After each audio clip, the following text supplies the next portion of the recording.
Good morning. Welcome to your daily morning digest for Tuesday, February 10th, 2026. I'm your host, bringing you the most important stories from global markets, business, and world events to start your day informed and ready. Let's dive right in. First up in crypto markets, Bitcoin has reclaimed its footing above the $70,000 level, and the story behind this move is fascinating. The rally comes on the heels of Japan's election, where Sanae Takaichi emerged victorious. Now, why does a Japanese election matter for Bitcoin? Takaichi is known for her pro-market stance and fiscal reform agenda, which has investors betting on a more favorable environment for risk assets. During Asia trading hours, Bitcoin actually touched $72,000 before stabilizing above that key $70,000 psychological level. This is a significant recovery from just days ago when Bitcoin had tumbled below $61,000 during a brutal forced deleveraging event that wiped out leveraged bets across the crypto market. Analyst Chugani at Bernstein is now reiterating a $150,000 Bitcoin price target for 2026.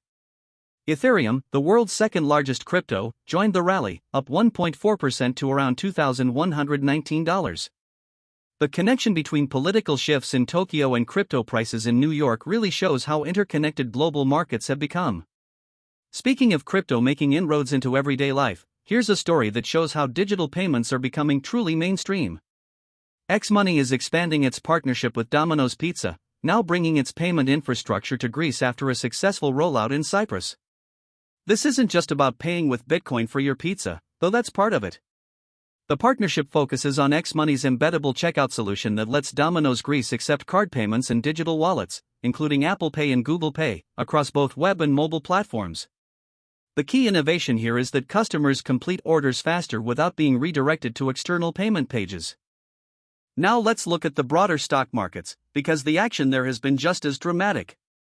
After a brutal few days that saw the S&P 500 swing wildly, markets bounced back hard on Friday with the S&P rallying 2% for its best day since May. The Dow Jones even crossed the historic 50,000 level for the first time ever. This rebound came as volatility cooled and risk appetite returned, driven largely by a recovery in technology stocks that had been hammered earlier in the week. Goldman Sachs research is predicting U.S. stocks will rally another 12% in 2026 amid solid economic growth and continued Fed easing. Let's shift to the semiconductor world, where the story of ASML in China is a masterclass in why global tech trade is never as simple as it looks on paper. ASML is the Dutch company that makes the most advanced chip-making machines on Earth. They're essentially the only company that can produce EUV lithography equipment, the technology that makes the most advanced chips possible. Not a single EUV machine has ever been delivered to China, thanks to export restrictions. But ASML still does significant business with Chinese customers through less advanced DUV equipment. In corporate leadership news, Apollo Global Management has appointed Diego DeGiorgi as its new head of EMEA, effective immediately. DeGiorgi is an industry veteran who will oversee Apollo's expansion across credit, equity, and hybrid origination, as well as wealth and retirement solutions throughout Europe, the Middle East, and Africa. He succeeds longtime Apollo partner Rob Seminara, who will remain in the region to support a smooth transition before taking on new global responsibilities later this year.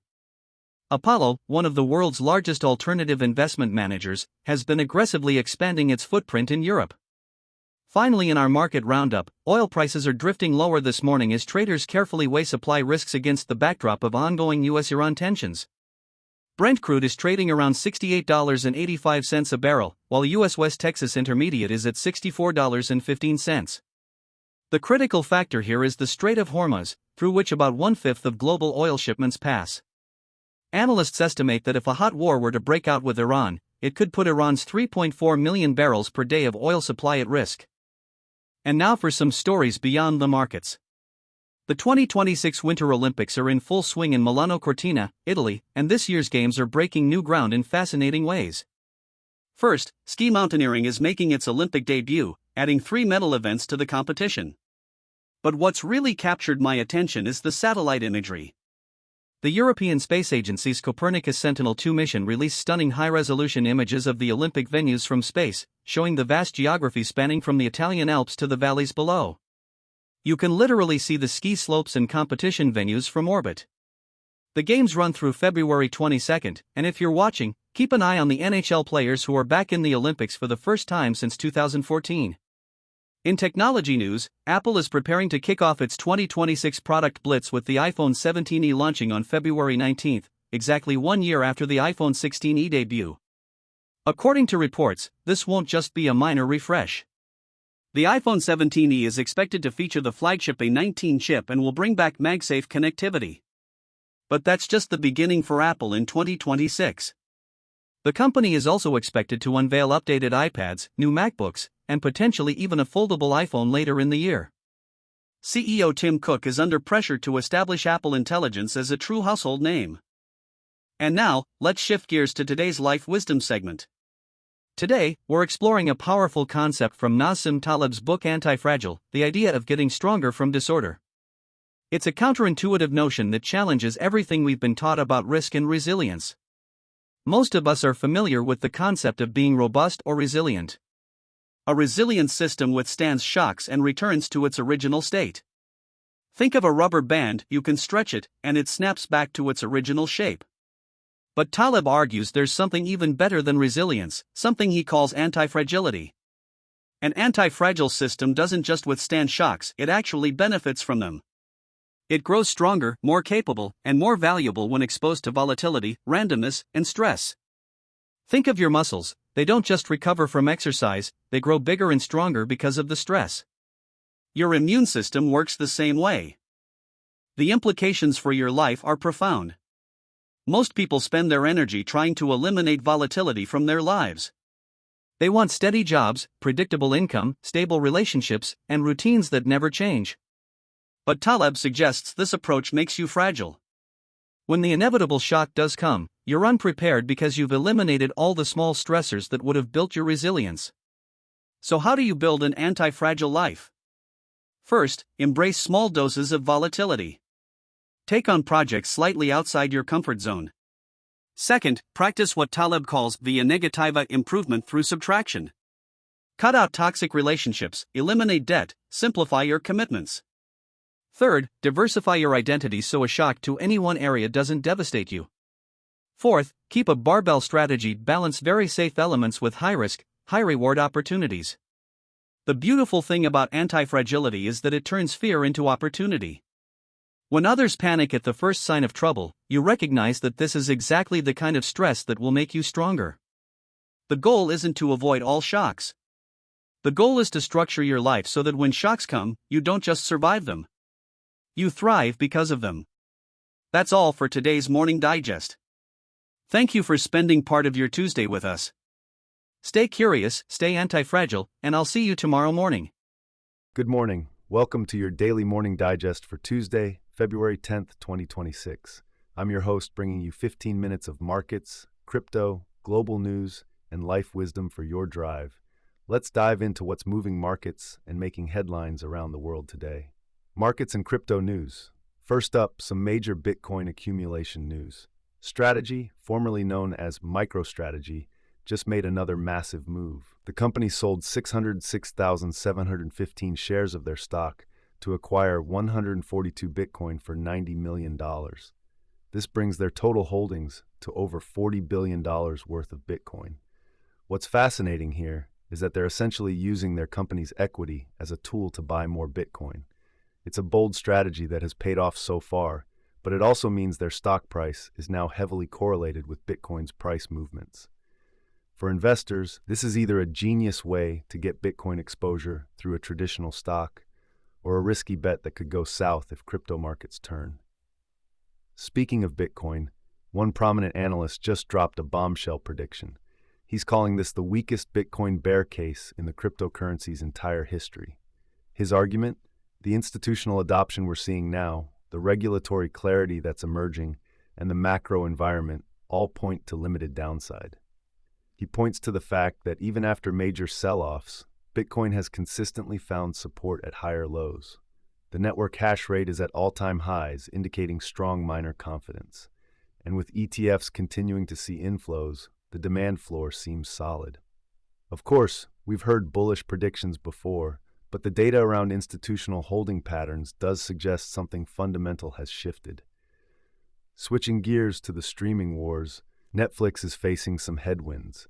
The stock has been sliding as Warner Bros. Discovery deal risks start to outweigh the streaming growth story. Here's what's happening. Warner has been pulling content from Netflix to stock their own streaming platforms, and there's concern this could accelerate.